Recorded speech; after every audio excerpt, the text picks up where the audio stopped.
TDP వాళ్ళు చేసిన అక్రమాలను అడ్డుకోకూడదని ఏకంగా మా ఎంపీ అవినాష్ రెడ్డిని తెల్లవారుజామునే పులివెందులో అరెస్ట్ చేసినారు. అసలు ఆయన పులివెందుల రూరల్లో కూడా లేడు, పులివెందుల టౌన్లో ఉన్నాడు.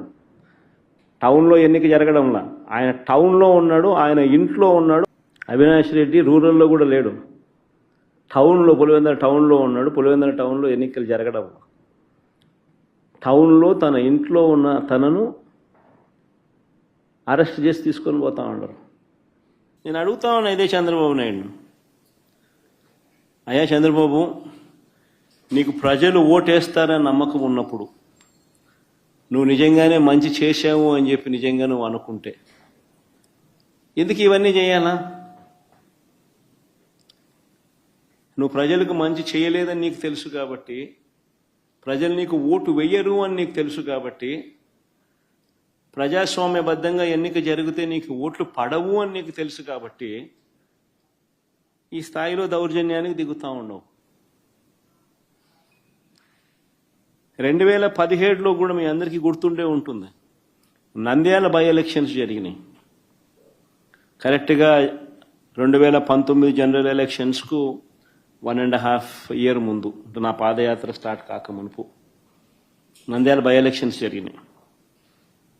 అప్పుడు కూడా ఇదే మాదిరిగానే నంద్యాల బై ఎలక్షన్స్ కూడా మైక్రో మేనేజ్మెంట్ చేసినారు. చేసి 27,000తో గెలిచినారు. గెలిచి సంకలు గుద్దుకున్నారు. 27,000 గెలిచినా వైఎస్ఆర్సీపీ పని అయిపోయింది, తెలుగుదేశం పార్టీ బాయింట్గా ఉంది, బ్రహ్మాండంగా ఉంది అని అందరితో నన్ను తిట్టించినారు, వైఎస్ఆర్సీపీని తిట్టించినారు, తెలుగుదేశం పార్టీ బ్రహ్మాండంగా ఉందన్నారు. కరెక్ట్గా 1.5 ఇయర్ తర్వాత అదే నంద్యాలలోనే 35,000తో గెలిచినాం వైఎస్ఆర్సీపీ. రాష్ట్ర వ్యాప్తంగా కూడా చంద్రబాబు నాయుడు భూస్థాపితం చేసినారు ప్రజలంతా. ఎక్కడైనా కూడా ప్రజాస్వామ్యంలో ప్రజలకు మంచి చేసి ఓట్లు అడిగితే, ప్రజలు మనస్ఫూర్తిగా ఆ ఓట్లు వేస్తే 4 కాలాలు వర్ధిల్లుతారు. ఈ మాదిరిగా దౌర్జన్యాలు చేస్తే ఆ దౌర్జన్యాలంతా కూడా టెంపరీగా మీకు ఏదైనా ఉపయోగపడతాయేమో కానీ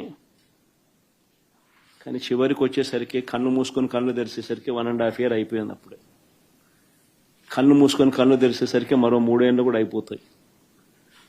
ఆ 3 ఏళ్ళు అయిపోయిన తర్వాత తెలుగుదేశం పార్టీ వీళ్ళు చేసిన అన్యాయాలకు, దౌర్జన్యాలకు, అబద్ధాలకు, మోసాలకు ప్రజలు ఏ స్థాయిలో బుద్ధి చెప్తారు అని అంటే, డిపాజిట్లు కూడా రాని పరిస్థితి లేకపోతారు వీళ్ళంతా. ఇది వాస్తవం. జరగబోయేది కూడా ఇదే. నేను గట్టిగా డిమాండ్ చేస్తా ఉన్నా, ఇదే పెద్ద మనిషి చంద్రబాబు నాయుడు గారిని డిమాండ్ చేస్తా ఉన్నా, కొద్దో గొప్ప ప్రజాస్వామ్యాన్ని ఎవరైనా కూడా గౌరవించే వాళ్ళు ఎవరైనా ఇంకా వ్యవస్థల్లో ఇంకా ఉంటే వారికి కూడా విన్నపం చేస్తా ఉన్నా.